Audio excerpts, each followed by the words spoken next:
that you, as you hear. So I hope that's okay. If you have image rights, get your people to talk to our people and we'll do lunch, and we'll still use your image anyway. We're assuming that it's okay unless you tell us otherwise for us to use your image. We'll put the recording or clips of the recording on what's the thing? YouTube is the thing. So we'll do that unless you tell us you specifically don't want us to, and then we won't. Right, let me turn this stuff off. Later, got it. Okay, so here we are.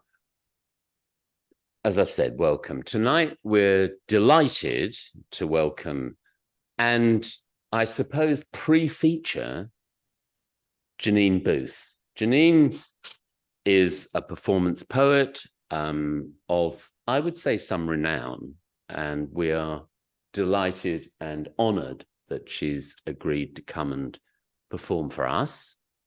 If you like, it's a sort of trailer for her appearing at Victorious. Are you the Friday, Saturday or Sunday? Saturday. So Janine is on the Saturday. We, as you know, are on Victorious between 1 and 4. So Janine has a slot. I think you're closing the show. Is that right? I think you are. Before, obviously, she then goes on to do the important stuff of listening to all the music. But we're delighted. She claims that, no, not claims, she states that, you know, she's a Marxist, she's an activist, she's a trade unionist. She's a person after many of our own hearts. I first saw her at Arts Junction in Arundel. I know some of you have seen her at other places, and others of you I know have bought her books and so on. And visit her website, please. Please visit her website, janinebooth.com. It's a pleasure and a privilege for us to welcome you here. So I'll say no more and just invite Janine to come up here and perform. Do thanks.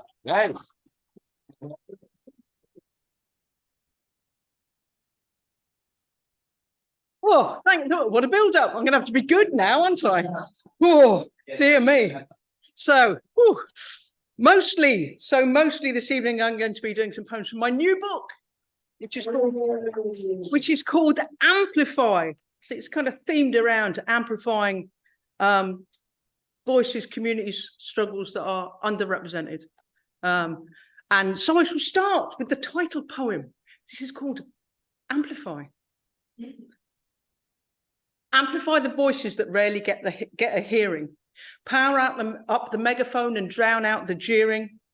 Amplify and magnify the voices that are hampered by calcifying attitudes and patronising platitudes. Amplify the organisers building solidarity, alternatives to narratives of pity and of charity.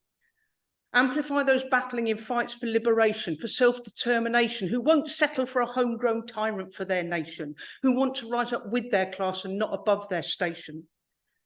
Oppositionists in countries where it's dangerous to oppose, those who go to places where the camera rarely goes, minorities within minorities, on the margins of the margin, despised by the authorities, nobody's priorities, whose voice deserves enlarging. The outsiders, the outriders, the swim against the tiders, who don't do what they're expected to, provide them with the platform that others have neglected to. Amplify the women who refuse to be veiled. Amplify the people whom the justice system failed, the unjustly jailed, the wrongly caged, the low and unwaged, the underage, the teenage, the disengaged, the sages without stages, the rebels with a cause, the locked and mocked jaws. Amplify the activists whose activism freed us, turn down the dial on the self-appointed leaders, bring the rank and file to the top of the pile, the workers on the front line, not the bosses in head offices, the protesters, the speakers, the signers, the strikers, the spoken worders and open micers. Those backed into a corner who are frightened to speak, the corruption shower, whistleblower, courage grower leak, the dissenter, the power denter, abuse preventer, representer. Give them talking time and columns, turn up the volume, share them, retweet them, don't let silence defeat them, host them and heighten them, invite them and write about them, defend them and publish them, don't let others rubbish them, louden them, stop crowding them, be proud of them. Clarify and satisfy, give a platform, not an alibi, multiply and magnify, ratify and amplify. Let this be your battle cry, amplify.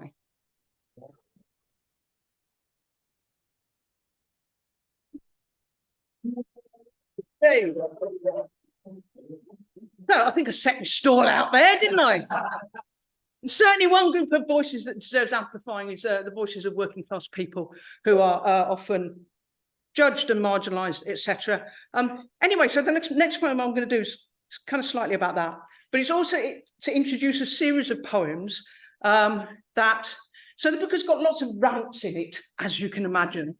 But I do like to engage in the improper poetry at times, the various formal types of poem. So I'm going to start with a list poem. Anyone a fan of the list poem? Yeah. List poems are great. They're just poems that are just a list of things. I've got one that's about a list of people barred from a pub in South London, but I'm not going to do that one. I'm not going to do that one.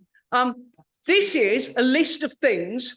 Okay, so you know those things that when rich or posh people do them, they're considered really cool, right? But when working class people do them, they're considered really common and chavvy and naff, right? This poem is a list of them. It's called Classy if you're posh, Trashy if you're not. Enormous TVs, arriving late, living off handouts from the state, owning a gun, dealing drugs, plastic surgery, demonstrative hugs, messing up at school, living in a squat, dropping out of uni, lounging on a yacht, talking loudly in public, not paying tax, double-barreled surnames, hanging out in packs, big birthday bashes, parties with a theme, eating candy floss, cupcakes or ice cream, eating with your fingers, eating off a tray, being in debt, letting other people pay. When someone says they're skint, telling them you're skinter, having a tan, especially in winter. Jetting off on holiday to sun-drenched places, having parents and siblings of different races. Piercings, dyed hair, nails, tattoos, drinking stronger than average booze. Going to rehab to cure your addictions, antidepressants and similar prescriptions. Casual violence of various sorts. Wearing sports gear when not playing sports. Or clothes that you bought in a second-hand stall, designer clothing or any clothes at all, making bad puns and thinking that you're witty, naming your baby after a city, or a country, or a car, or a gemstone, or a wine. Driving too fast and incurring a fine, wars over territory, encroachments and land grabs, several dogs, big dogs, little dogs in handbags. Staffies, pit bulls, Dobermans, Alsatians, getting it on with your friends and relations. Absent fathers, inadequate mothers, having babies with various others. Living in a caravan, living like a libertine, age gap relationships, riding in a limousine. Telling your life story, pouring out your heart, highly emotional, personal art, wallowing in misery, drinking Jeroboams, but most of all, writing poems.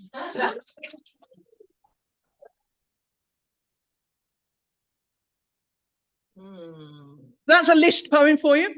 Now we'll do a Clerihew. Anyone a fan of the Clerihew? Anyone heard of the Clerihew? Oh, learn the Clerihew. They're brilliant, right? A form of comic poetry, 4 lines, right? They have to be about a person. The first line has to be just the person's name. The second line has to rhyme with it. The third and fourth lines have to rhyme with each other, and overall it has to be a bit crap. That is actually the rules of the clerical. So do look it up, do practice. I will give you one example. Johnny Rotten seems to have forgotten the ruling class he once maligned. Now he talks bollocks, never mind.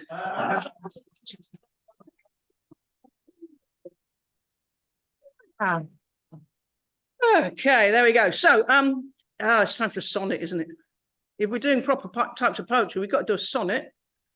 All right, so, anyone here a fan of Percy Shelley? Yeah. Anyone particularly a fan of Ozymandias? Yeah. Ozymandias, a sonnet that Percy Shelley wrote about a statue that was collapsed in a desert, and you know what that represented, etc. So I updated it, and this is called Fallen Idol. I met a bruised and smiling activist, elated, vindicated in their deed, who'd tossed into the harbour swell at Bristol the form of Portland stone to fishes feed, or one whose 8-foot statue stood amidst the multicoloured throng and took their tribute without consent. For protest loudly cries, for better words that spray cans now attribute than those which on the pedestal appear. I'm Edward Colston, virtuous and wise. Look on my slaver's death count and despair. Donations don't erase, as some may claim. So drag him from the harbour, not for air, but to his final resting place of shame.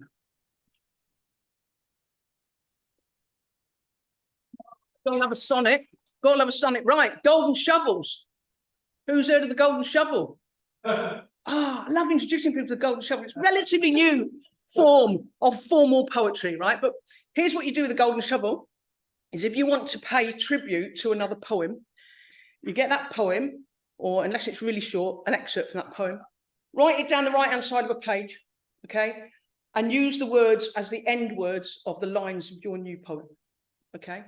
It's quite tricky because it's not going to rhyme, or it's not going to rhyme at the end of the lines anyway. But sticking on the theme of Percy Shelley, this is a golden shovel based on the last stanza of the Mask of Anarchy by Percy Shelley. So that the excerpt that it golden shovels is rise like lions after slumber, in unvanquishable number, shake your chains to earth like dew, which in sleep had fallen on you, ye are many, they are few. Okay. And now you're sitting there wondering how on earth I wrote rhymes that ended with things like unvanquishable and ye. So you're about to find out. Okay, here we go. It's called Us and Them. They hold us down, but still we rise. Deference dies, we bite them down to size. Like J.A.B.N. roars, we are the lions, Mr. Manager. You'll do no more damage after we've dealt with you. Stretching from slumber, flexing our muscle, exercising our minds in readiness for when they find that they are not unvanquishable as they thought. They bought power, but we have number. We create their wealth, we can make them shake, for it is only when you do not move yourself that you do not notice your chains, as Rosa said. And to any who deigns to say we ask too much, we only want the earth, said James. When we see the birth of a new world like waking at dawn, the last thing we'll notice is the dew. They'll be left to defend the theft-gotten gains on which their rotten riches depend, to warm their nest, reliant in their rested assurance that while we sleep, we are not defiant. So deep had sunk the memory of the caste of the fallen who tell their story and pass the baton forward onto us to make it happen, to me and you. From the struggles that dug the graves of the slavers, ye old verse from Percy still resounds. There are thousands of us for each one of them, many millions more lions than vultures. They hoard, they indulge, they take more than their due. They are parasites, they are cruel, but they are few.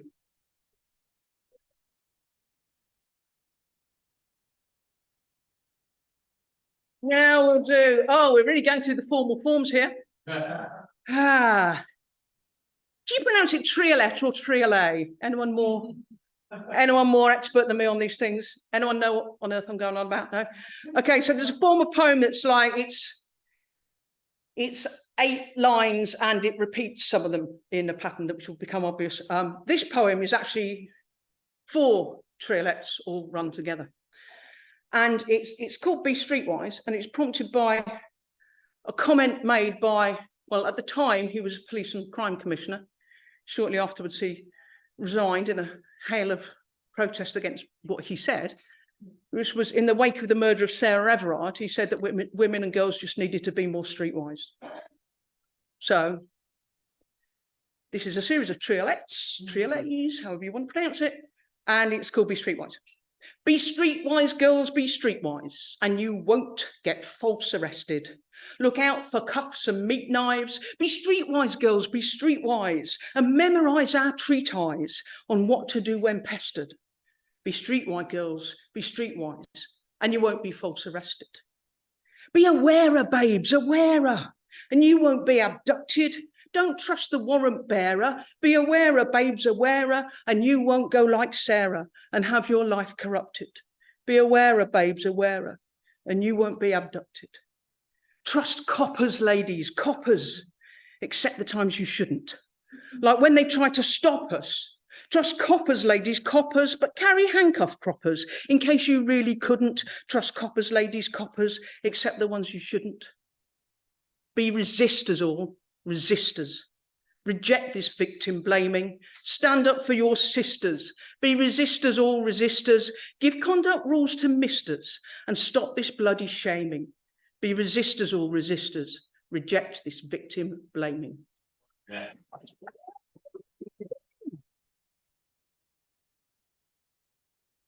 Okay, one more proper poem before I get back to the rants. Yeah. We like the rants. We like the rants. Fantastic. Good. So, Villanelle. Anyone a fan of the Villanelle? Oh, I love a Villanelle. So, Villanelle is a 19-line poem which is based around a rhyming couplet that repeats itself. However you try to explain it, it sounds more complicated than it actually is. So, the best way to explain it is to say, you know, Do Not Go Gentle Into That Dark Night by Dylan Thomas. It's that. That's a Villanelle. Okay. So this is a Villanelle about trickle-down economics. I need to explain before I say it that it was the theory of trickle-down economics existed for quite a while before it was called trickle-down economics, right? It used to be called horse and sparrow theory. Theory was that if you fed the horse enough oats, then it would crap enough onto the road that the sparrow would be able to come and peck out some nutrition. So I'm annoyed with whoever called it trickle-down economics for, you know, placing a rather more direct and accurate representation of it, I think. There you go, sanitising it, as it were. Okay, so it's Villanelle called trickle-down economics. Give handouts to the city, not the town. Award the top the most, the bottom least. And in the end, the wealth will trickle down. So feed the finest to the howling hound. The sparrow pecks the droppings of the beast. Give handouts to the city, not the town. Allow some crumbs to tumble to the ground. Please overload the table for the feast. And in the end, the wealth will trickle down. For economics is an abstract noun. Supply side theorists play the part of priest. Give handouts to the city, not the town. Provide the poor too much and they will drown. Ensure their spending habits are policed. And in the end, the wealth will trickle down. Attach more gemstones to the studded crown. The contracts are all signed, the handshakes greased. Give handouts to the city, not the town. And in the end, the wealth will trickle down.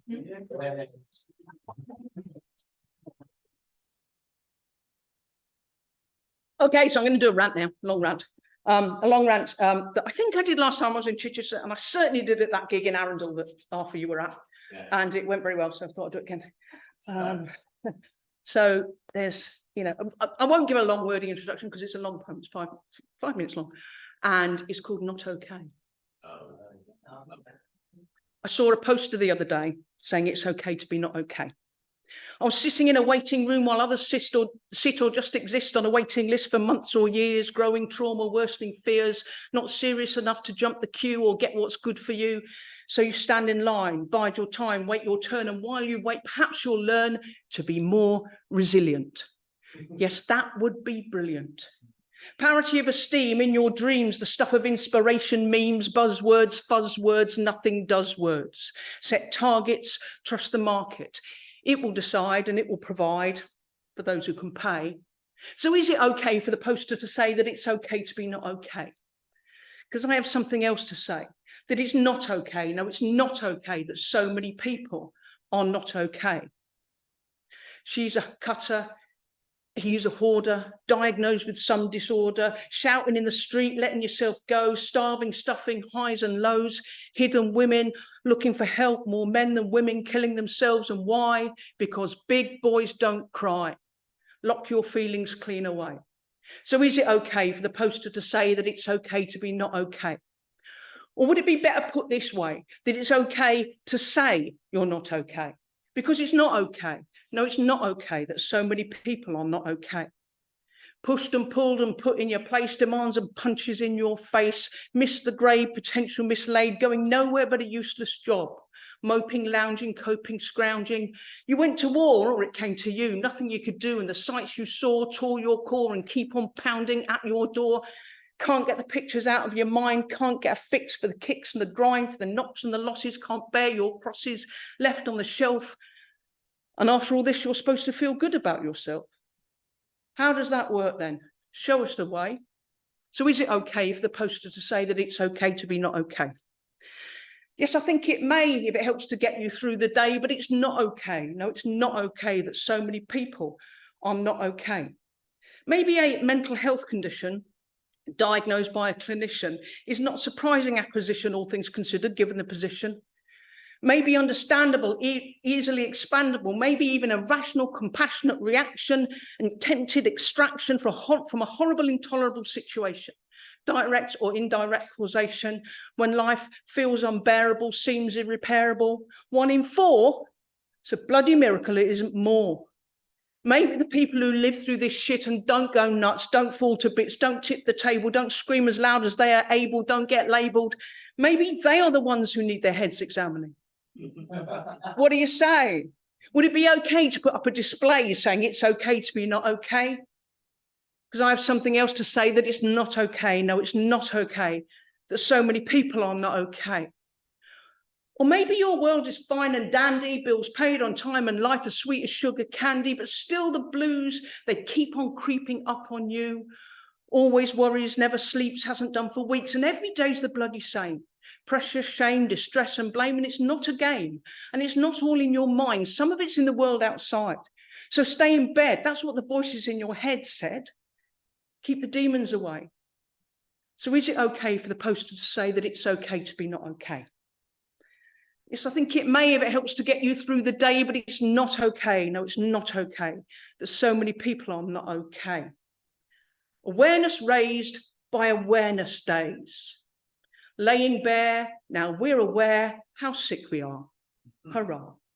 And yes, it can help to share distress, to get the pressure off your chest, but the pressure will come back again with consequential mental pain until we click that it's the system that is sick. Beyond the days of awareness, the signal virtue and how much we careness are those who rule us, who could not care less if they tried. There's them and us, and they are on the other side. It's their system that's broken, not your feet of clay. So it is okay for us to say, we want the pressure off today, for debt and worry to be taken away, to get support without delay, to have time to play. Because it's not okay. No, it's not okay that so many people are not okay.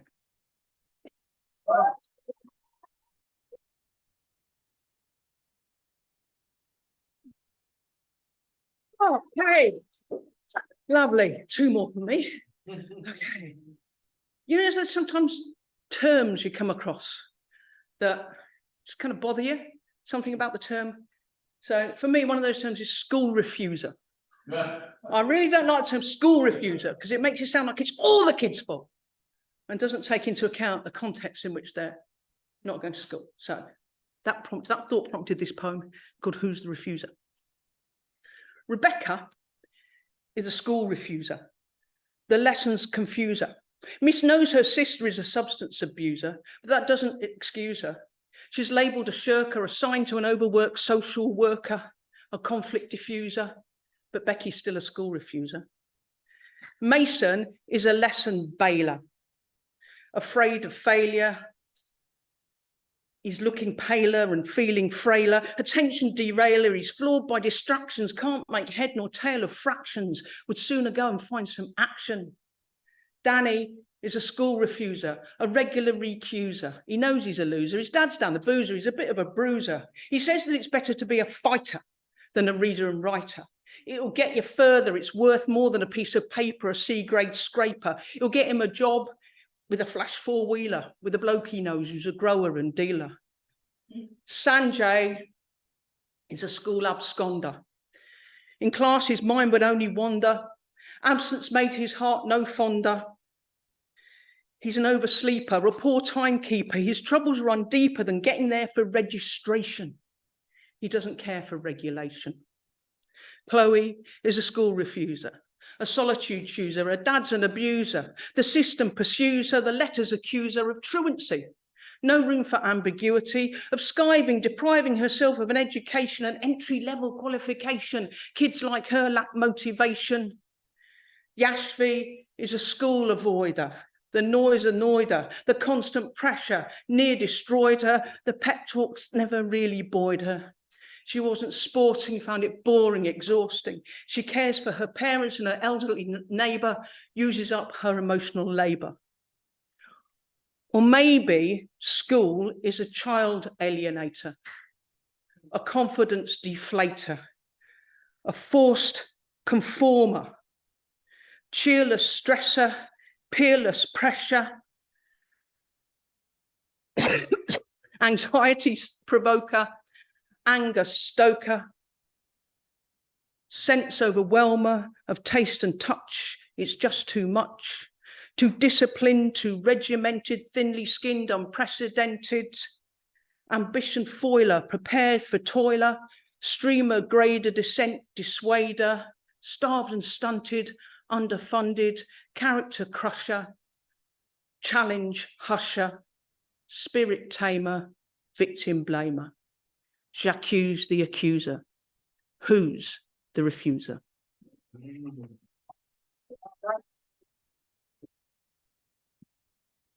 Okay. Okay, before I do my last one, I'm not sure I mentioned it yet, but I've got this new book out. What's it called? It's called Amplify. It's called Amplify.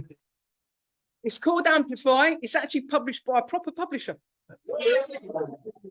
Allographic, and it's got some excellent recommendations on the back there by people who did actually read it before they wrote the recommendations, and I didn't pay them to do so either, so I'm quite impressed by that. So this can be yours for just a tenner, and because for a socialist I make a very good capitalist, I do take cards as well as cash. So that will be available to purchase during the break, and I shall end on a history lesson. We're in the middle of Pride season, okay, so the history lesson is going to be about the Stonewall riots. So the Stonewall riots in June 1969, New York's finest, the New York Police Department, raided a gay bar called the Stonewall Inn on Christopher Street in New York City. That in itself would not be remembered as part of history because it used to happen all the time. And the clientele would just get nicked or they'd go home. Okay, but that night was different. On that night, the clientele of the Stonewall fought back and they rioted for the next 3 nights. Yeah. And in doing so, they superseded the previously existing polite, apologetic, homosexual tolerance lobby with a new, assertive, militant, self-organised gay liberation movement, which evolved into today's LGBT+ movement. And Pride began in this country to mark the anniversary of the Stonewall riots, okay, which is why it's in late June, usually. So the key fact here is Pride has its roots in a riot, okay? Not that you would know that by going on the corporate virtue signalling fiesta that is Pride these days. So I thought I'd write this poem to remind them. It's called Stonewall Was a Riot. It wasn't the Stonewall focus group or the Stonewall business case. It wasn't the Stonewall let's present our most respectable face. Long years of asking nicely had not got us anywhere. Our rulers did not listen when we whispered, it's not fair.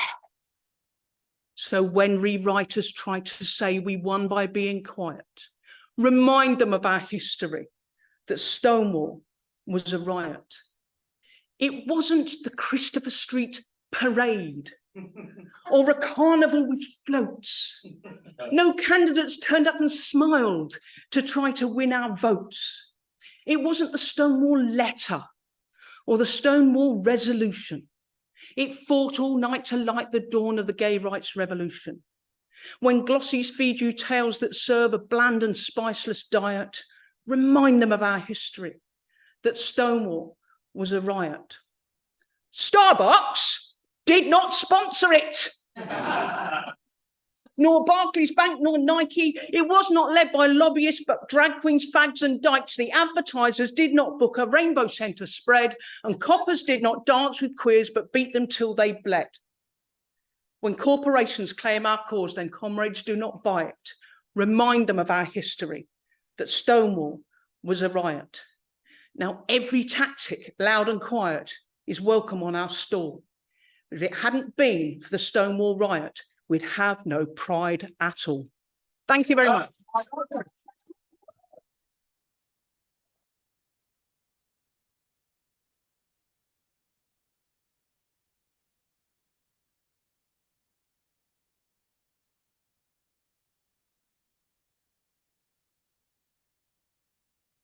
So, when I tell you to come to a reading, listen. Because this is what you will get. Janine Booth, thank you.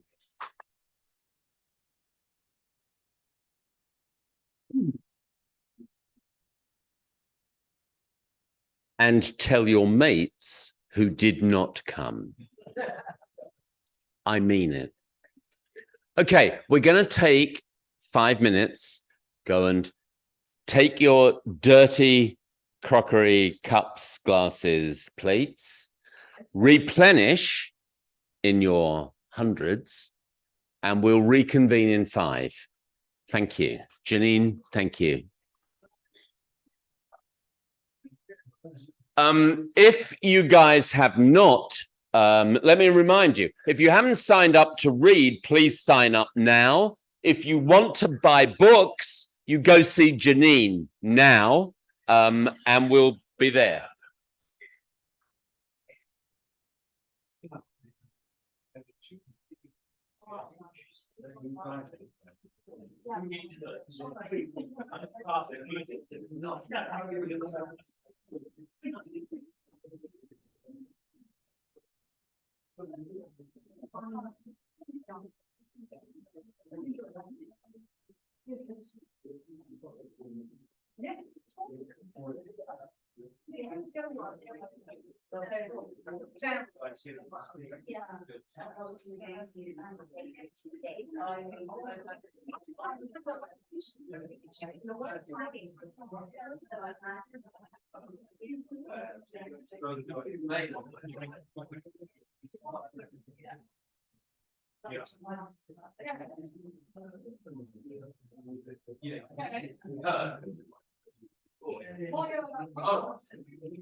Yes. What's not working? Are you not connected to the Wi-Fi? Not connected to the Wi-Fi? Yes.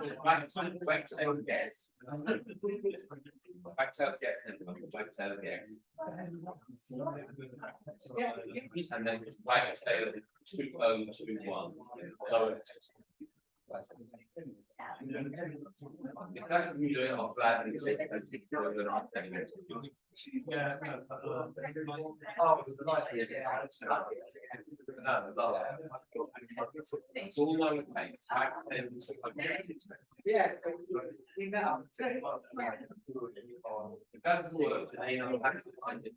Are you waiting?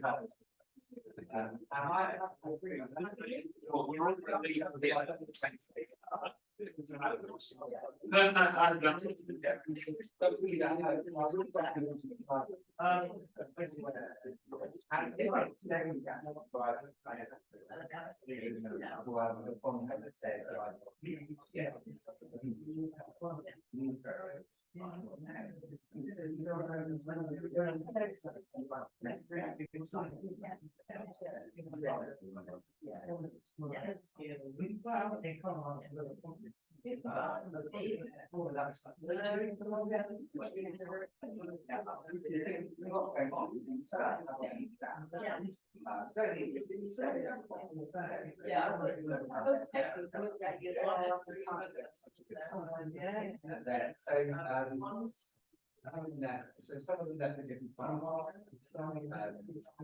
They were one with us. So then on that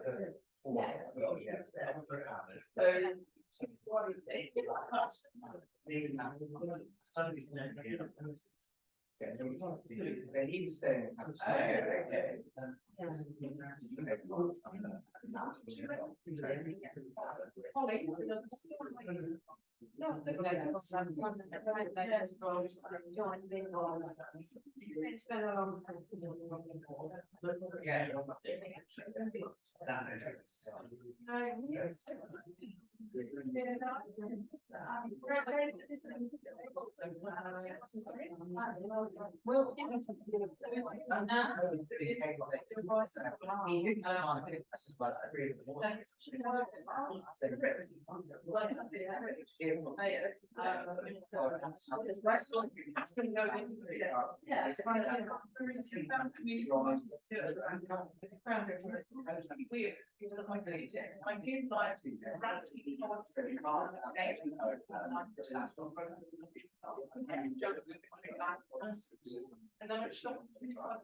Right, guys, let's reassemble, please.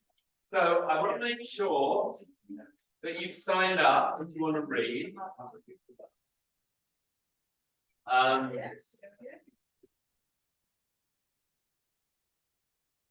We're missing. Let's go. So.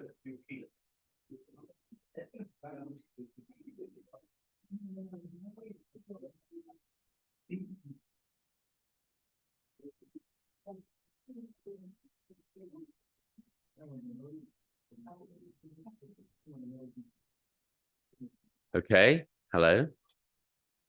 Here I am, here we are. Oh, we've got a new person in the room. Lucy, you reading? Not tonight, she says. Okay. How many times have I heard that, by the way? Not tonight. So sad. I mean, I'll be all right and I'll get over it. But anyway, thank you for your support. Right. So we're starting the open mic. The rules are, you know, and I'll just repeat them, but in case you don't know, but you all know. So one piece, no epics. See, I mean it. Thank you, Janine. Okay. Also, the other rule, you'll again be aware of, that the order in which I've written you down on here is not the order in which you'll be invited to read. The order in which you'll be invited to read is random, chosen by me, and there's no argument. So if you don't like it, lump it. However, having said all that, this is a cheerful, happy place. I'm not at all autocratic. I am very friendly and nice. I've got lots of people, my wife included, who will say that. So, so we're going to start. The open mic will kick off. And who am I going to choose? So I think we've got more readers in the room than we have online. So that means that we're going to start in the room. And I think I'm going to invite Jez to kick us off. Jez, you're up.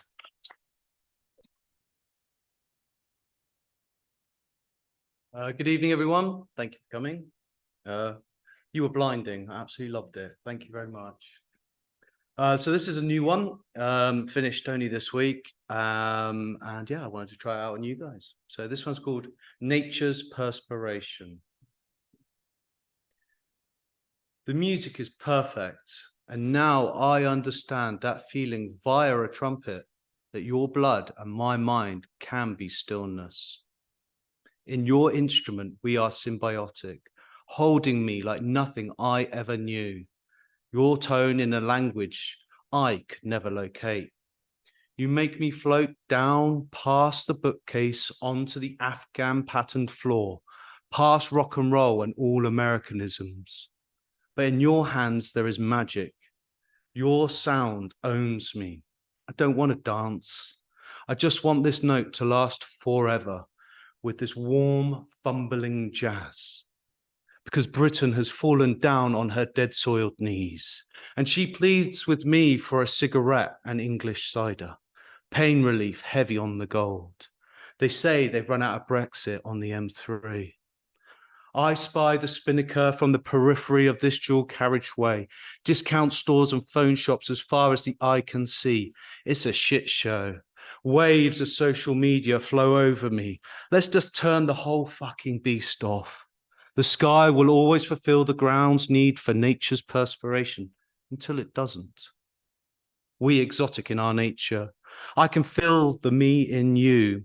I will sit in the forest until she eats me back up, floating somewhere in between. I reset. I let go of letting go. The world has always been falling apart, but it looks like it's dying on our watch.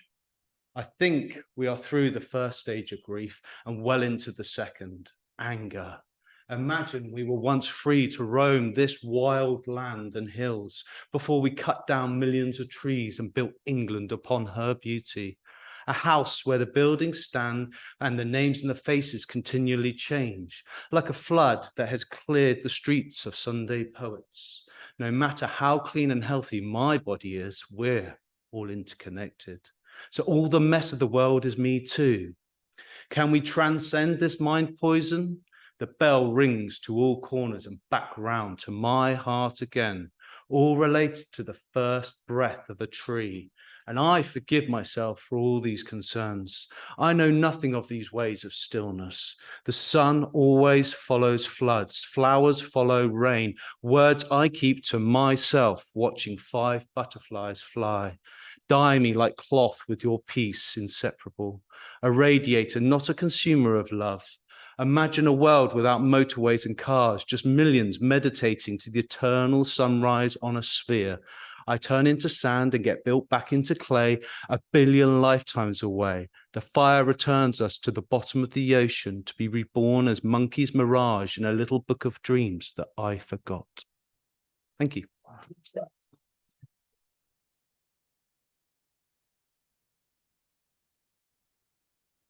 Nice one, Jez. Thank you.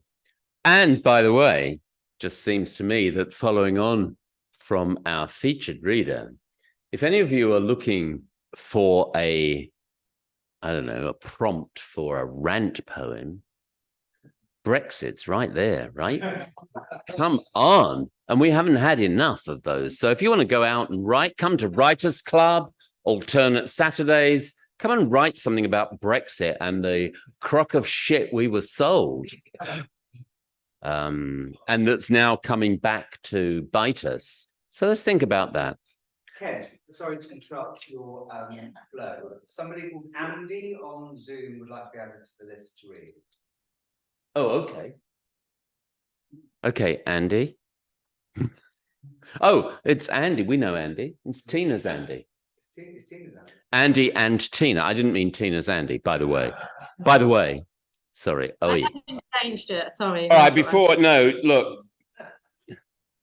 I dig the hole any deeper, I'm going to invite on Zoom, I'm going to invite Lou to read. Lou, please turn your mic on and come and read for us.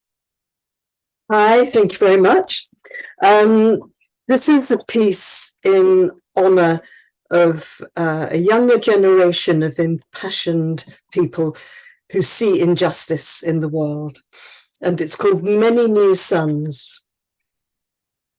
Is it true, or can we revalue the view that there's nothing new under the sun? You see, one by one, there are many new suns, and under each one, a generational change has begun to rearrange. We watch, aware as our planet's most prominent politicians on self-serving missions ignore prejudice, injustice, and persecution, while drop by drip of neglected solutions to pollution, our lives are slipping, tick by tock of a clock which cannot be turned back or stopped. Yet, while a young Malala Yousafzai heard and acted on the cry of forgotten and frightened and unseen children, deprived of a voice or an education, hope goes on under a new sun. While a young Greta Thunberg sat down alone in civil disobedience as her response to seeking justice for our climate's crisis, hope goes on under a new sun. When a young Amanda Gorman delivered in a poem her oration on oppression and marginalization at a president's inauguration, hope goes on under a new sun. When a young but age-old soul, merely 10 years in this world, boldly told me of my responsibility to bring up to scratch my paltry patch of garden shrubbery, to make it wholesome and happy, and to have it yield plenty. I was both humbled and hopeful for Earth's revival and survival. We, fully grown foolish and bullish, ought not to miscalculate or underestimate our brand new beacons of inspiration. Across nations, with their guiding light and blazing suns, here come our new daughters and our new sons. Thank you.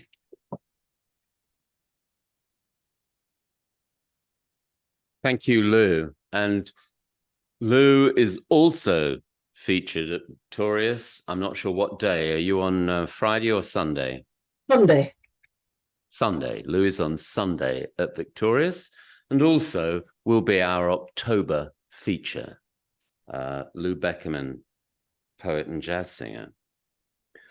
Next up, please, I would like to invite, I think, Chris in the room. I always make them jump. They never expect it. The way it is, expect the unexpected, Chris. Thank you very much, and it's great to be here once again. So thank you. I'm calling, this came to me as I was walking through the park near me. I've called it Role by Reversal or Dog Tired. I walk through the park as I usually do, the amphitheatre, people throwing balls with dogs chasing after. Oh, not again, I heard one dog saying. Here, let's reverse roles. Suddenly, the human beings were on their hands and knees with the dogs standing upright, just like trees. Fetch, said one dog, throwing a ball. The humans pricked up their ears, pointed their faces, chasing the balls like greyhound races. Then, turning around, back they ran, fast as they could, beginning to pant, then dropped the balls at their dog's feet. Right, lads, let's do it again, said the lead dog. One after the other, like in a chain, the balls hurled forward, humans chasing after. Then it started to rain. See how they like it? Getting soaked to the skin, paws filled with mud, wet grass right up to the chin. One human being said, I don't like this, it's not much fun. I'm soaked to the skin, my hair's all wet. Here, did you hear that? Another dog said. She complains about a bit of hair getting soaking wet while we're standing here soaked right through and so bloody cold my nose has turned blue. Now, the dogs were getting into it and didn't stop. Fetch, another dog said. The humans started to drop, red in their faces, with arms and legs in the air, breathless, tongues hanging out. This isn't fair. The dogs all gathered round. The humans in a circle stood. We hope you've learnt your lesson here today. When you think by keeping on throwing the ball, we're perfectly happy playing a game, maybe we're not. Just think again. We'll be faithful and kind to you for the rest of our days. But don't forget, it works both ways. Now, facts.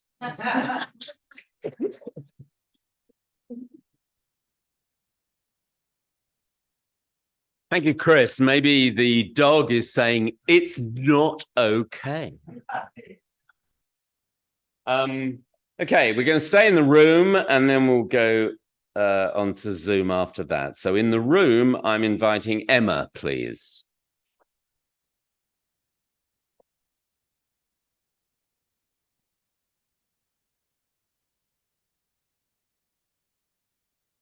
That's good to be back here tonight.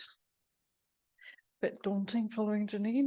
That was terrific. Thank you. It's great to hear your voice. Last year, my mother died. She was 91. And I wrote this little piece as part of an online course during lockdown in 2020, when she was actually living with us. So I've just called it, it's not a poem, it's just a little reflection. Great old age.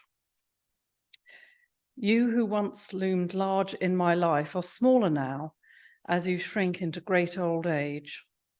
Your limbs, once strong and flexible, now prefer the comfort of an armchair in front of the television. You take in the view over the city, red crane lights twinkling at night, jagged outlines scratch the darkness. By day you see blackbirds and pigeons skate and skim over the rooftops. Some stop on your balcony. Seated in the chair while life goes on around, you clasp a bunch of flowers. Your hands, liver-spotted, darkened by age, thin, wrinkled, bony, but strong. Rings roll loosely round your wedding finger. Darker now than when your hand held Dad's hand, young in love, or the plump hands of your children and grandchildren. They remain the slim, elegant hands of a pianist, still flexible to reach for the keys, poised, calm. How painful it is to see you age. We have walked together over the years, sometimes happily, but at other times with tension and disagreement. Your opinions, strongly formed and communicated, took me years to work through into a more spacious understanding of life. What we shared was a love of the outdoors, of walking over fells, hills, valleys, and cliffs. When Dad died unexpectedly and shocked us with the suddenness of his absence, we walked together over the fells. We wanted to walk away the grief that hammered at our hearts, the pain in our heads. Through the fern cloth valley by the beck, we scramble up the scree path of Dollywagon Pike, onto Nethermost Pike, on, and finally onto Helvellyn's broad summit. You talk about the times you walked here with your parents and beloved sister, Joan, you two sisters in thin summer frocks. We walk and walk, but no walk seems long enough to take away the pain. The day is clear, dazzlingly bright. The cloudless skies are huge. The air is calm. When we return home to your brother, we are exhausted. Our limbs and hearts ache in equal measure. But your hands and frame are weaker now, though your spirit is strong.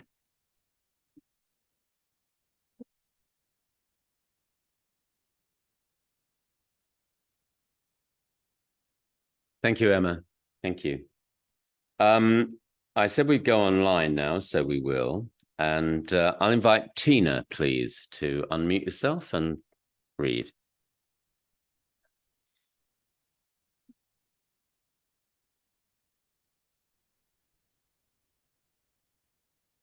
This one is called Old Friends.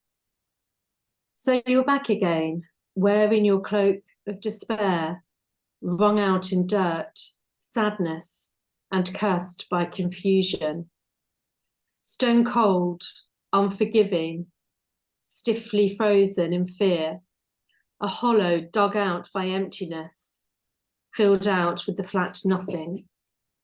I used to run and run for those hills, anything to escape from you. But then more confusion. These days I sit with you, accept you beside me. We are old friends by now, you and I. We need to know each other.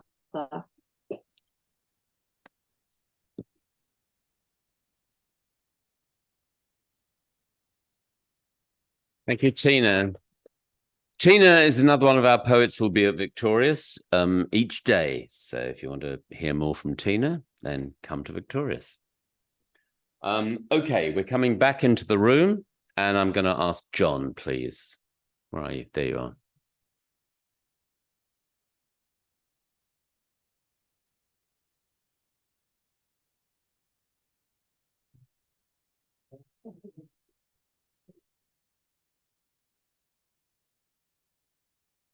Hi. I have a poem which is, I'm not going to recite today because it's not finished yet, but it's a potential rant called Contactless. Especially on the bus.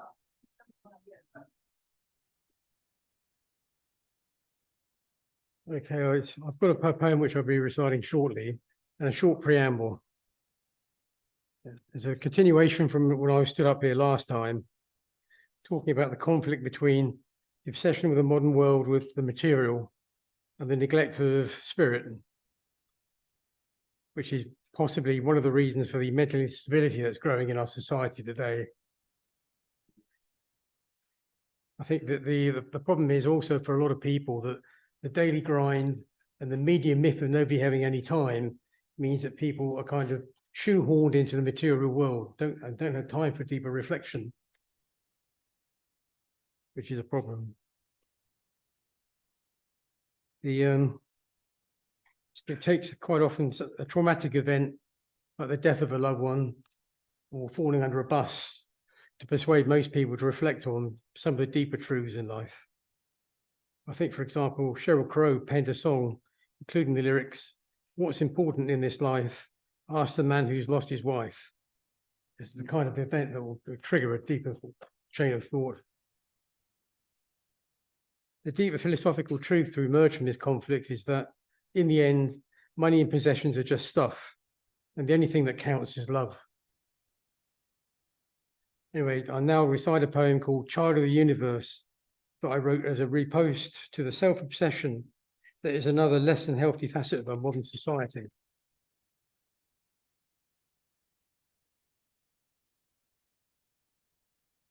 Okay. I am a child of the universe. My body dwells on planet Earth, but my mind, it travels far, out beyond the Oort cloud, out into the stars. Looking back through space and time, I can see our planet shine, shades of golden green and cobalt blue, colors of the rainbow changing hue. As I gaze out through the starlight to our sun that shines so bright, like a beacon in the night, an iridescent shining light. Then as I travel back through time and space to rejoin the human race, I am a child of the universe. For my spirit roams, but planet Earth is my home. Okay.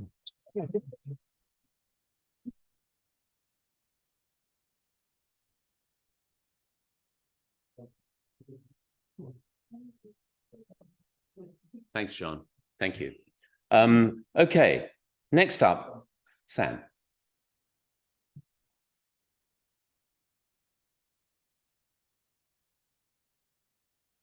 Hi, Man, we've had so many good poems tonight about so much serious stuff, and here I am about to read something totally frivolous. So, yeah. Yeah. Okay, there we go. So yeah, I guess the only sort of context needed for this is that I've been having some technical problems recently. So, this poem is called "Split Wires Song." When your headphones break and you keep using them anyway, the rhythm of your walking gets into the music. A static at the base of the adapter travels up the wires and into your ears. House of cards, technology and composition sways in the wind. When your headphones break and you keep using them anyway, pops and curls of static.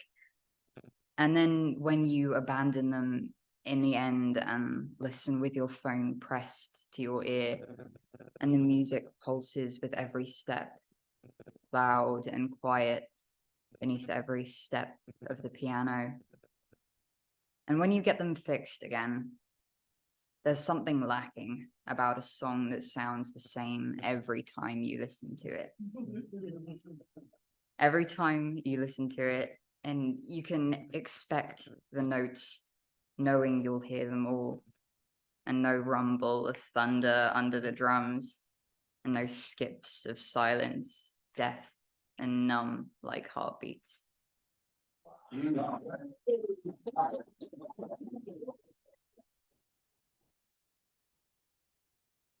Thank you, Sam.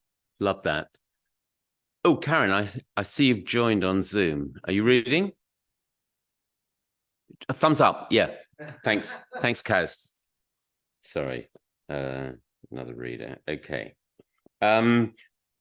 Okay, I was going to go to Zoom anyway next, and I was going to invite Peg from Nebraska to unmute yourself and let rip. Thank you. Thanks, Peg. Yes. So yes, Nebraska is farm country, as you might know, in the middle of the United States. And I couldn't help but read this because it's titled August 16th, 1977, and this is August 16th. August 16th, 1977. Speechless, we stare at the quiet distance, wondering who will break this awkward silence after the manager of Parkway Lanes on South 48, near the rolling plains of Nebraska, interrupted our bowling, barely controlling his emotions, announcing over the loudspeaker, "The king is dead." Elvis no longer thrusting among us. Oh, heartbreak. Oh, hell. He's found a new place to dwell. You could have heard a pin drop. Thank you.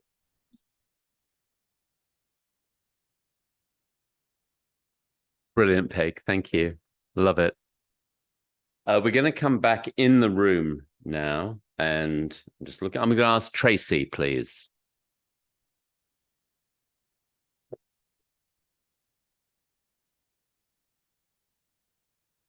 Well, I understand what Sam meant by being light in the context of the room, but mine is just so crazy and you know, it's not around, it's not about anything important.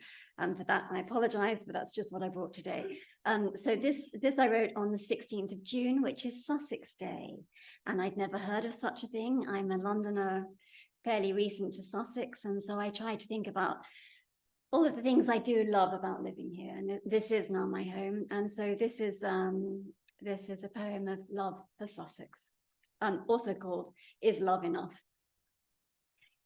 Is it enough to love the sunlight, dappling through the leaves, and the waltz of the leaves through the parting light, to watch the golden peach flame ignite a fine jute blind at a western window on the setting sun?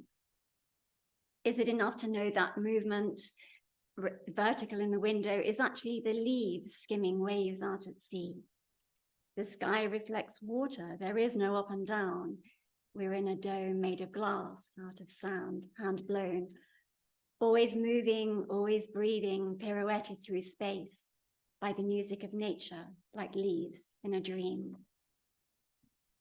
Is it enough to be driven through country lanes, carved into the embrace of high green banks, under a canopy of branches, holding hands, reaching down, and not wish yourself anywhere else?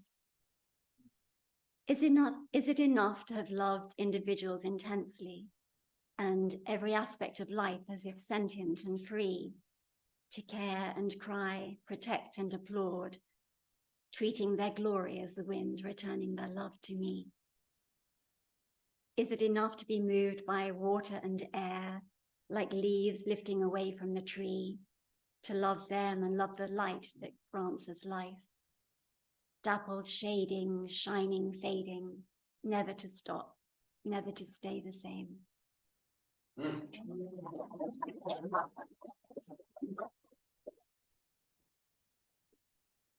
Thank you, Tracy. Thank you. What to do? I think we'll go online and we'll ask Andy, please.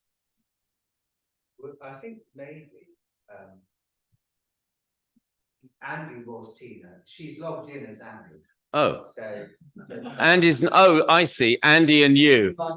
Oh, I see. I understand. So you. Oh, I was looking forward to Andy reading, actually, Tina. So tell him next time, and he'd better get on it. All right. Well, we're okay. So we're going to be in the room then, Lucy. Well, you are. I am a fraud, though. I still don't write anything myself, but I couldn't resist when I heard the fetch dog one. I don't know why it made me think about my fabulous day with Women's World Cup. Woo! So my dad was a football manager for Tri-City Colts, and I'm 40 and I didn't get to play football because my dad taught the boys, not the girls. So this is a little poem about women's football. It's a ball and you kick it. Seems simple enough, but it's more than a game because you have to be tough. I'm not talking a buzz cut or some scars from a fight, for this resolve is eternal. Overlook it, you might. You may cuss, scowl or spit. That doesn't impress. Now this game's claimed by women, swapping shorts from a dress. And the girls that will follow, in their thousands for sure, in competitive joy, this old game has its cure. It is teamwork and faith. It is laughter and tears. It is training like crazy. It is banishing fears. There's never been greater a reason or rhyme to describe this potential. Ladies, this is your time. For the men have inspired us, reaching dizzying heights, but the women converting so many wrongs into rights. Tenacity, love, add a wholesome respect, work ethic unrivaled, with the fans they connect, crossing boundaries, restoring all that seemed far apart. The game has been longing for this feminine heart. Oh, sorry. And the writer doesn't tell me who wrote it. I'll try and find out and let you know. Thank you, Lucy. Thank you. So in case those of you on Zoom hadn't realized, the England team is now qualified for the World Cup final. Thank you. Yay! Mike, please. Where's my round of applause? For God's sake.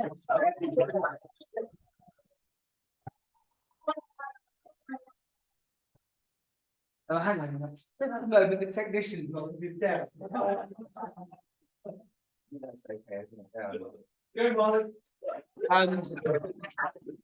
It's quite amusing that last week Ken sat on a metal chair that that broke and collapsed. And this week I tripped over a wire. So welcome to health and safety nightmare.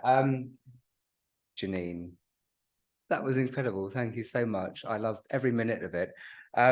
Something jumped into my mind, a quote from a spiritual teacher that I admire, called Krishnamurti.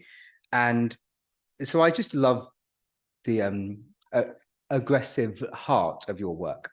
And he said, so talking about the system being at fault, you know, the school system, the government system, Krishnamurti said, it is no measure of health to be well adjusted to a profoundly sick society. And that means a lot, right? So I also wanted to say to everybody, there's no frivolous poem. So frivolous is lovely, and there's no such thing as a frivolous reading here. For many people, it's really still very exposing to stand up here and speak somebody else's words or your own, and it's very much part of what we do here, is to be speaking out loud and using our voices and connecting with the ideas and connecting with each other is a fabulous experience, and we champion everybody who comes along to do it. This poem is called Diet Broke Break. Play on words. Oh, sorry, I did also want to say as well, Janine, thank you for letting us know about the forms, the poetical forms. I don't know as much as you do, but I do also encourage us all, including me, I try this now and then, but everybody write in the different forms, you know, set yourself a task, look them up. They do sound intimidating and you know, terrifying and all of that kind of stuff. But I think it's a really good discipline to explore writing in different forms. So this isn't in those books, but it kind of references some of them. So this is called Diet Broke Break, and it's probably self-explanatory. This isn't just a diet. This is an S&M diet, sadistic, savage molasses with a tantalizing drivel of masochism in macho schism exercise classes 3 times a week. For a weakling squeaking, I know I can't, I don't belong, I can't afford, I sleep too late, it takes too long, lift, lift, lift, to the tune iambic beats play on, baboom, my heart, baboom, it starts, I stop, I think I'll die. Diet breaks Mike, light into the dark night, run to hell and back, fight, take the weight of that plight and lift, lift, lift. Rocky theme, just sing the Rocky theme. I want a glass of wine, a glass of crisp, dry, whining at the moon. Wah! Wah! Wah! Time at the bar. Time, please, ladies and gentlemen. Would you please take your seats as this performance will continue? Despite the heavy breathing, does he really have to breathe so much? Diet breaks Mike into something new.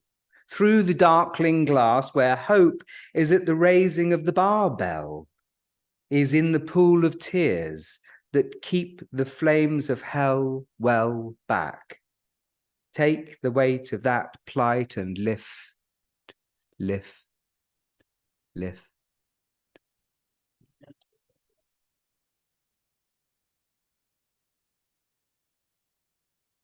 Thank you, Mike.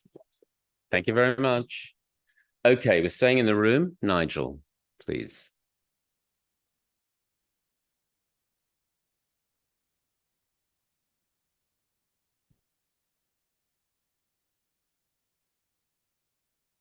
Hello. I've read this one here before. It's a poem I wrote about my first love. Her name was Rhiannon, but she's come back into my mind in the last couple of weeks.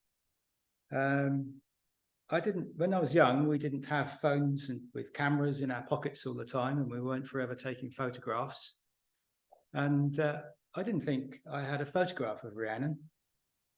And over the past couple of weeks, I've been cleaning out the garage and boxes of stuff that have traveled with me for 40 years from one house to another house and all that sort of crap. And one of those boxes was an envelope. And I was just about to, there'd been a letter in it, and I was just about to throw it into the rubbish bin. And in there was an old photographic slide. So I got that scanned last weekend, and in there was a picture of me and Rhiannon. So that was quite a valuable thing. I mean, people with phones these days won't appreciate what a valuable thing that was. So that brought this poem back to mind. So some of you might have heard this before, but this is Rhiannon. The song goes, Rhiannon rings like a bell through the night, and wouldn't you love to love her? Takes to the sky like a bird in flight, and who will be her lover? I loved Rhiannon from the moment I first saw her. She was from Wales, not far from Langina. She came to my parents' farm one July. It didn't start well. I wanted to cry.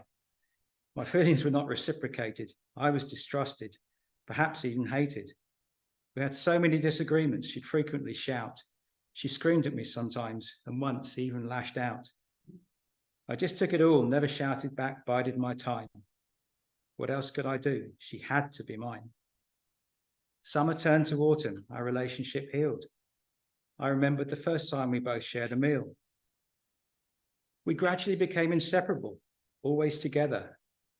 We'd go for long walks, whatever the weather. She shared her name with a goddess from the ancient past, and I worshipped her so and prayed it would last. I recall one evening as we walked back to the farm, she suddenly became silent, tightly gripped my arm. Those piercing eyes, no longer mild, stared down the valley with a look of the wild. All of a sudden, an explosion. The tips of her primary stung my cheek as she launched herself into the air. From her bells, 3 wings, 3 beats from her wings. She accelerated down the hillside, skimming the grass, gliding down on a cushion of reflected vortices, yawing, pitching, rolling, wingtips flexing, tail twisting, jesses trailing, head motionless, locked on. At last I saw it in its last mortal second, a flash of white, a blur of grey, then impact, a squeal cut short. The drama of endless millennia acted out yet again. Predator, prey. Hidden from sight by her mantling wings, she ripped out its heart, just as she had ripped out mine. The Druids told that the song of the birds of Rhiannon could wake the dead. The Druids told that the song of the birds of Rhiannon could lull the living to sleep. Rhiannon rang like a bell through the night. But wouldn't you love to have loved her?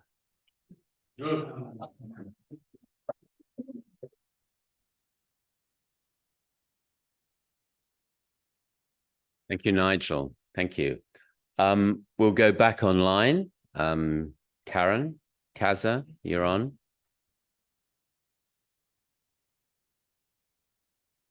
Hi.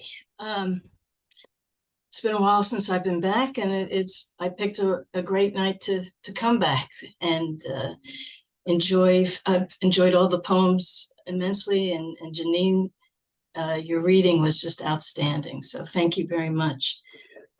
This one I wrote this spring when I was out in the countryside north of Santa Barbara, California, which is not too far from where I live.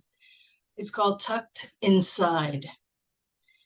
Narrow, screened-in porch encloses dog, daughter, me, on comfy brown leather couch along edge of reddish cabin amid shifting branches of oak woodland.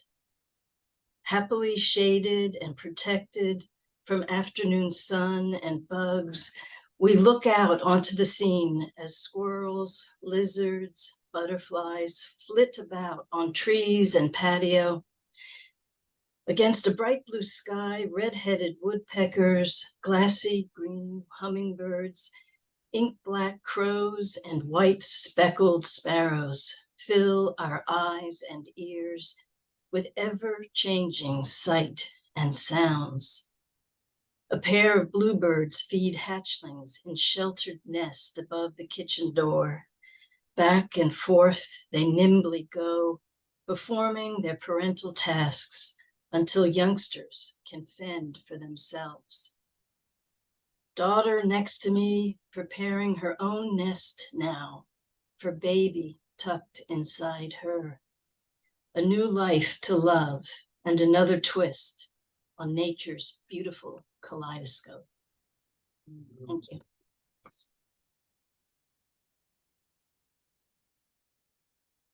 Thanks, Karen. Lovely to see you again after so long. Where have you been?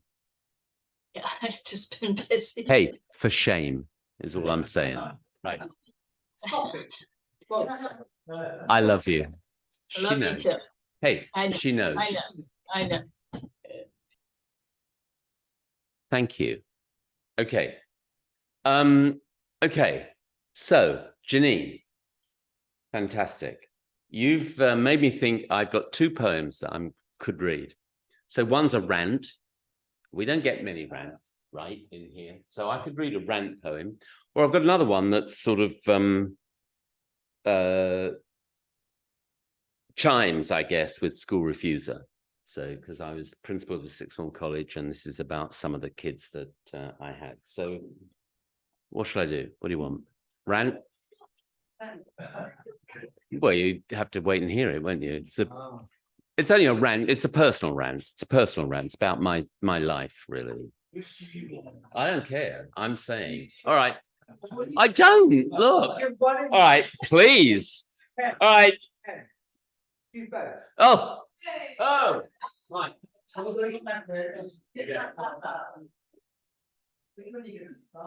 there you go. Now what do I do? Good grief, you lot. Okay. I'm starting with the school one. All right. And I'm sorry, because, you know, I have had them learned in the past, but I've so forgotten them. So you may not know where this is. It's called Spelthorne.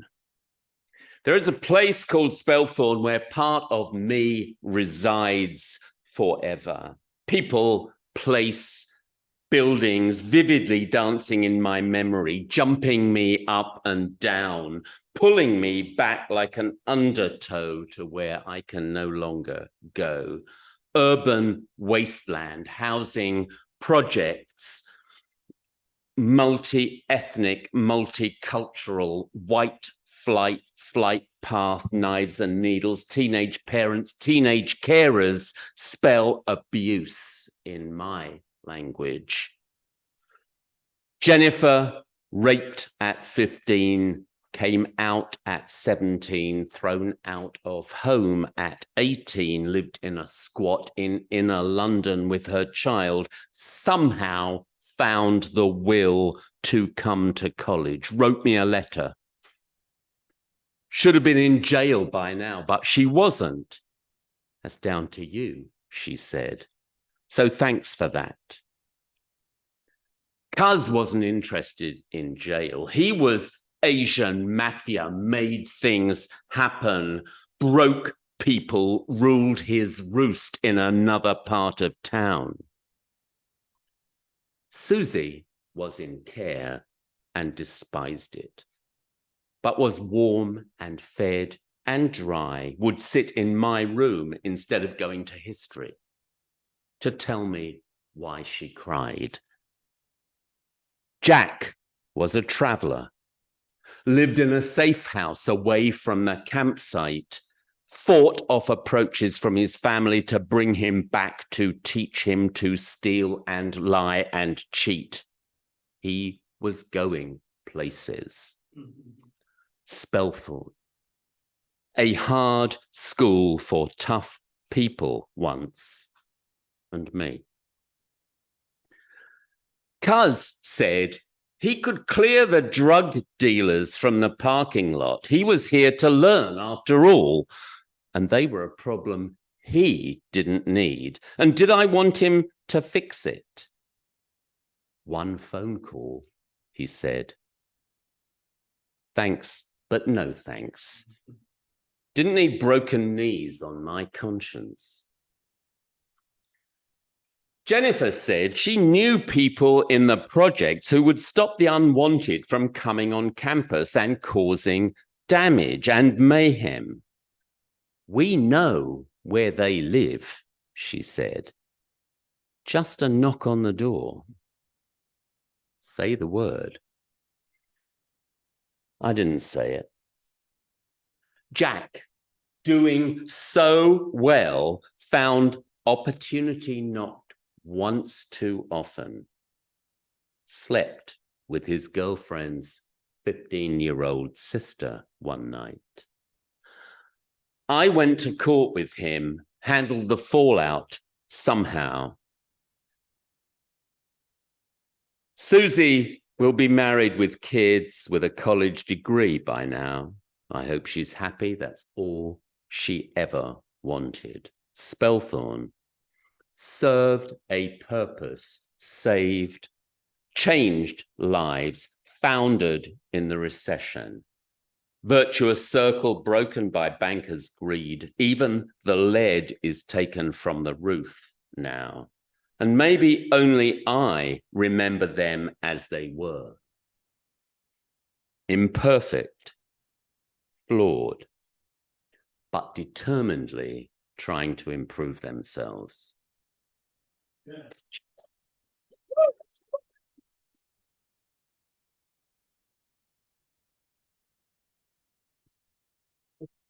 So, I'm aware that you did ask me to do the other one. Because otherwise, yeah, we will. I know. I've got to go. All right. So here's the thing, it's called rewinding. And I have done it here before, but a very long time ago. So, and as I say, I'm sorry, I knew it once. It's called rewinding. I find my mind is reeling from the things that I'm feeling, and you said we'd talk. But now we haven't, and all I really want to do is walk away from the pain that you've left me with again. And if I get to tell you what is really going on inside this shell of what was me at one time, then there'd be a large gap filled with a pantomime that doesn't tell the story I want you to remember, a memory that's peremptory. Hand on heart, I thought we were better than this from the start. And we would always share what we needed to say to each other everywhere. So I feel broken down, and you don't know or even care if this frown of mine is something new or some other feeling I'm concealing from you. But I want you to know this is not the place it ends for me. And so although you show no sign or intimation that there's somewhere you could go to make it all work out, I'm searching in my memories to try to bring that thought about. Though I'm not about to look for any reconciliation now, because I want every nook and cranny of your soul to feel the way I feel. So I'm planning to be cold to you for a while, to see if you have a conscience as well as a smile. And I'll give you that chance and watch how you respond to a different circumstance. While I'm waiting for response, I'll gather up my strength to seek my renaissance. Oh, God. Sorry. To seek my renaissance using just what I've got from within me. And there's a lot of healing I must foster moving onwards, even though it seems I've lost you. I'm not lying down, not going to drown, going to stay above ground, make a lot less sound with all my thoughts around and around and around until I've found myself again, fully rewound.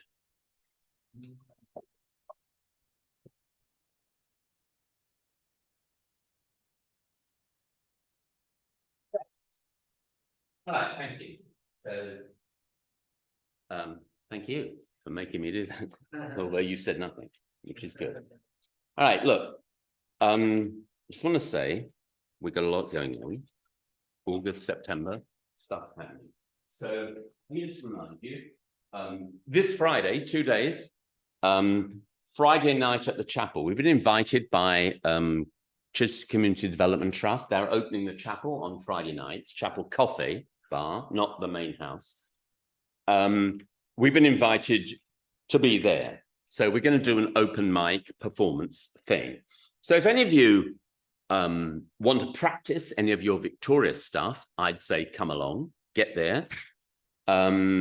Be there Friday night. Starts at 6, but any time between 6 and 9, come along. We'd love to see you. And that's Gradingwell Park. Sorry, yes, Gradingwell Chapel. This Friday, yeah. This Friday, it's this Friday. Yeah, I'm sorry it's short notice, but it's been, I sent a thing. No, God, it's for anybody. It's an open mic / performance, but I'm saying it's an opportunity for anybody who's practicing stuff for Victorious to come along. No, it's for anybody. It's one of these. Yeah. It's like this. So the chapel, get there. The chapel on a Friday, they're doing this new initiative called Friday Night Live. Right. Different things each week, music, jazz, performance, and we will be one of the things that will be hopefully regularly there. Exactly. Basically, our normal maybe once a month. Maybe we'll be there once a month. We'll see how it goes. If people come, if you come. So next week, 19th to the 26th, Saturday to Saturday of August, the Arundel Festival is starting. There's a theatre trail. 4 short plays run each day, starting at 11 in the morning, I think, and the last one's at 3 o'clock in the afternoon. If you want to come along, look at the Arundel Festival website.